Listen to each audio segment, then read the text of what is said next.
اور تم ان کے متعلق خیال کرو کہ وہ جاگ رہے ہیں حالانکہ وہ سوتے ہیں، اور ہم ان کو دائیں اور بائیں کروٹ بدلاتے تھے، اور ان کا کتا چوکھٹ پر دونوں ہاتھ پھیلائے ہوئے تھا۔ اگر تم ان کو جھانک کر دیکھتے تو پیٹ پھیر کر بھاگ جاتے اور ان سے دہشت میں آ جاتے۔ اور اسی طرح ہم نے ان کو اٹھایا تاکہ آپس میں ایک دوسرے سے دریافت کریں۔ ایک کہنے والے نے کہا کہ تم یہاں کتنی مدت رہے؟ انہوں نے کہا کہ 1 دن یا اس سے بھی کم۔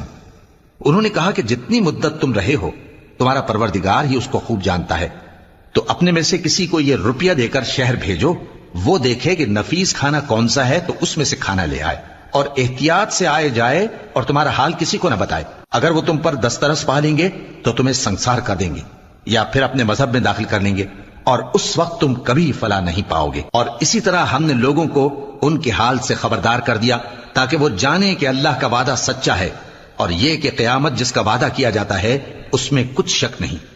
اس وقت لوگ ان کے